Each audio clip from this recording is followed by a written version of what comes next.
and about this town. So I'm not going to say anymore. Okay, so it's like same events but different way of it happening. Exactly. So, okay. Hello, everyone, and welcome back to our 31 Days of Halloween here on the channel. Today is October 19th, and we have a movie that came out back in 2009. Kind of went alongside with the Friday the 13th episode that we did earlier with Jared Padalecki. Sorry. His co-star on Supernatural came out with a movie later that year that is called My Bloody Valentine. It is a remake of a 1981 movie, My Bloody Valentine, a slasher movie. And this movie I remember watching when it came out in high school. And I loved it. I thought it was awesome. I thought there was a cool twist. I thought the kills were clever. The twist was clever. But I hardly have any memory of the movie back then. So wanted to put it on the list so I could rewatch it. And I'm happy to say that I really enjoyed rewatching this movie. I still thought it was really good. I know that it doesn't have like the greatest of scores in the world on Rotten Tomatoes or IMDb for that matter. I think it's like a 5.4 on IMDb, but like, I really enjoy this movie, and I really like Jensen Ackles a lot. So that definitely played a part in me liking this movie more. But this was a first time watch for you, and you watched the original one. So I'm curious to see what you have to say about both. Just this movie was pretty much close. They kind of swapped the stories around a little bit. Yeah. I don't want to really spoil the first movie for you, but Okay, there is then definitely similarities. I do like the ending sequence. I'll just say this. It's just Sarah, will you be my bloody Valentine? and that is just it's just awesome. And then the original movie is pretty close. Like I said, there's similarities. The character names are, some of them are the same, and then some are different. Okay. So in this case, Axel is in the original movie. He is a character. Sarah is a character. Mm-hmm. And Tom is not. So Okay. but ideally it follows the same premise. There's this killer, Harry Warden, Mm-hmm. that basically he has an incident inside the mine, and Tom, being a person that he is a young kid, and he's working, and he has problems like following order. Like I think he's because he's an adolescent, and Harry Warden was his like foreman. So Yeah. so there's an accident, and the movie starts off with the hospital, and you get this whole backstory of like what happened. Tom confesses. You have all that good story presentation at the beginning of the movie, which was really cool after watching the original. And you see that Harry Warden was in a coma. He wakes up and then just goes on a rampage and kills everybody. And then you have the sheriff, which is played by Tom Atkins. Like It's awesome to see Tom Atkins. Like he's a legend in horror. He's been doing movies. He's actually going to be in one of our movies at the end of this month. We won't say which one. And he's been in awesome movies. When he was in Creep Show, he was in Night of the Creeps. He's been in he was in John Carpenter's The Fog. So Okay. he's a well-known actor in horror. Like he's been around since the 80s. Awesome. So it was a joy and treat to see him in the movie, and he plays the sheriff.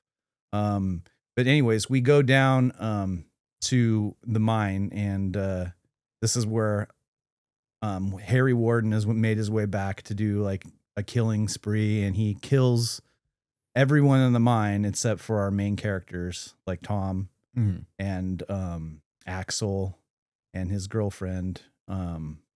Is played by Jamie King. You know who Jamie Sarah, King is? Right? Sarah, yeah. And she's from Sin City. Yeah. And after that, he leaves her in the mine, and then Tom Atkins, the sheriff, comes in and kills Harry Warden, and then we have then the movie starts 10 years after, and then that's where it starts.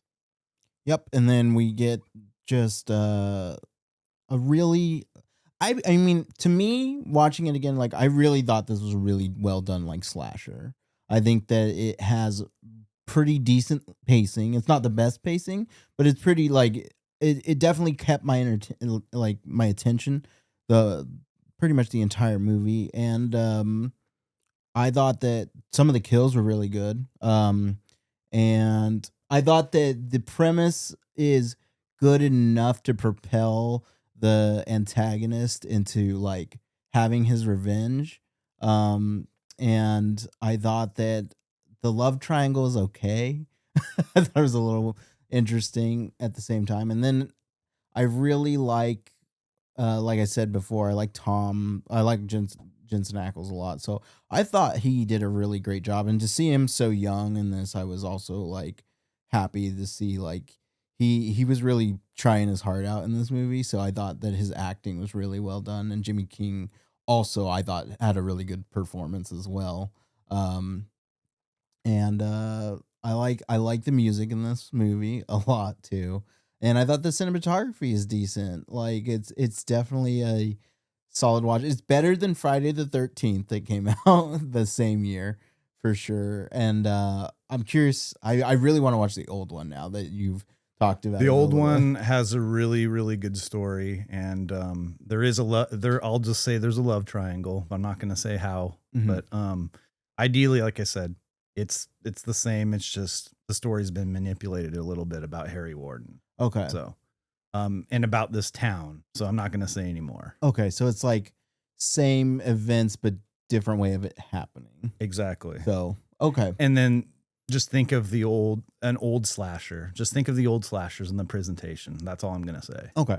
Okay. Um, but I did like the presentation of this movie being, I guess it was apparently a 3D film. Hmm. And the kills are all brutal, but I can see the perspective of how the kills are done because you're supposed to be watching this in 3D. Yeah. Like I could see at the end sequence when Jensen Ackles is breaking Tom's character is breaking all the lights, Yeah. and you can see a flash of him in his miner suit, like Harry Warden's miner suit, or just the miner suit in general.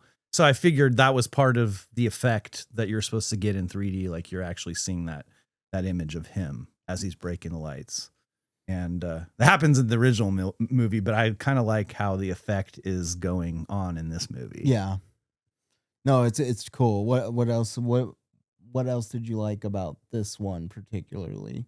Definitely, it was definitely those effects and the kills. Okay. Like that was the best part of it.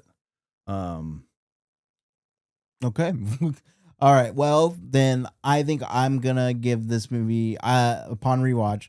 I think it's a 4 for me. I really enjoyed it. It's definitely something I watched. Maybe a 3.54 for me, somewhere around that. Uh, I'm not gonna reiterate, but I definitely enjoyed it. I'm definitely going to continue watching this movie as time goes on. Now, and this is probably one slasher. I'll probably go on a slasher binge here soon and show my kids some movies now that he's a little bit older. So, yeah, what would you rate this movie? after watching the original, I'm gonna say it's a good spinoff of that one, and it's deserving of like I'm gonna say a 4. I'm not Mhm. gonna say any higher than a 4. Yeah. Um, but like I said, the pacing is good. And the VFX for what they were trying to do in terms of presentation and the cinematography was good. Like I didn't even mention that. I did like that, and yeah, that's why it's pretty much a 4. The score was also really good. Hmm. Okay, so that's going to be it for that. We're going to jump right into fun facts for My Bloody Valentine 2009. In an interview shortly after the movie was released, Betsy Rue, who played Irene, the girl who had sex with the truck driver in the motel, said it was her idea to end up running through the parking lot stark naked. It was also her first nude scene, according to her. After she was cast, they wanted to make sure that I was, this is a quote, they wanted to make sure that I was going to be comfortable with everything before I did it. So I knew what it entailed before I went in and actually the end product was a lot more than they'd expected. When you're watching the movie, if you look at the part where I take the gun out of the purse before I come out into the parking lot, I grab a sheet off the bed. We did this many times with the sheet, and it just wasn't working. So I said, forget the sheet. I am leaving the sheet behind. So that's how I ended up getting so much more nude. I said, forget it. If you want this, I'm going to go balls to the walls, and here it is. She added, because as an actor, I just felt a lot better for getting the sheet. I felt like it was more real. I felt like I was in my reality. I was like, I would not be worrying about this stupid sheet right now. I just want the tape back. So It's cool. I mean, it was the first time I've seen like nudity in a horror movie in a long time. Because in the 80s, you got a lot of nudity. oh yeah. It was pretty practically in every movie, most of them. At least some nudity, not like full body, but you'd get full body in some of them. Yeah. The first R-rated film in the USA projected in Real D technology. Oh, nice. A flyer on a wall indicates that Valentine's Day is Saturday, February 14th. Then that would mean the previous day is Friday the 13th. Oh, oh God. That's I never thought about it that way. Yeah. The screenwriter Todd Farmer also appears in the film, playing a role of Frank the trucker. Farmer's wife, Melanie, good Lord, Melanie is thanked in the credits for allowing him to get naked. That's funny. That's funny.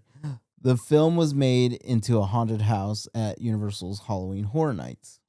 Oh, nice. The actual mine? Or the house? Or no, just the theme of the movie, I think. Okay. So I don't know. Does it say Axel's like cabin? I was thinking, and I was also thinking with that, the haunted house. Jensen Ackles and his supernatural co-star Jared Padalecki both starred in remakes of 1980s horror films in 2009, which we talked about earlier, Friday the 13th.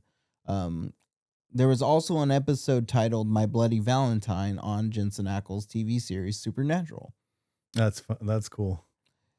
The film was shot in Pennsylvania because it allowed the production crew to take advantage of the state's tax incentives for filmmaking. It's awesome. I like that. The same town was featured in Mothman Prophecy that featured the bridge. Oh, yeah. The one, that Mothman Prophecy, that was actually a really cool movie. Throughout the film, the villain tilts his head right before or after killing a character. This is a nod to Michael Myers, the villain of Halloween films. The original My Bloody Valentine was released in 1981, the same year the sequel to the original Halloween was released. That's cool. In 2009, the Australian Classification Board released its report, which shows the most complained about titles of the year. My Bloody Valentine was in the top 5 with a dozen complaints. Most of the complaints were about the film's gory violence, although the film carried the highest rating available to a non-pornographic film, R18+, in Australia. Many people who wrote in wanted the film completely banned. It is pretty gory. And, I mean, yeah. I don't know. I I think some of these people need to go back to the 80s and like watch some of those movies. Yeah, and think about how gory. I mean, maybe the effects don't look as good today, but there's some movies that are really gory. Jensen Ackles and Keir Smith previously worked together on Dawson's Creek. It's like 10 years prior to. The original My Bloody Valentine was one of a number of holiday-themed horror movies made following the success of Halloween. Tom Atkins appears in Halloween 3 Season of the Witch, while Betsy Rue appeared in Halloween 2. That's really cool. Let's see. Italian censorship visa number 102617 delivered on 29 April 2009. Okay. And then one more for you guys. Megan Boone and Edie Gathegi would later co-star again in The Blacklist. That's cool. All right, that's going to be it for our fun facts for today's episode of My Bloody Valentine. Thank you so much for watching, and please hit that like and subscribe button down below if you like what we do here. We're going to be changing things up soon, so you have something to look forward to. And if you want to support us even more, you can go over to patreon.com/CalvinCam, or you can go follow us on our social media platforms, Instagram, TikTok. We love interacting with you guys over there. So go over there, give us a follow, and don't forget to subscribe also on YouTube. Thank you so much, and we'll catch you tomorrow. See you then.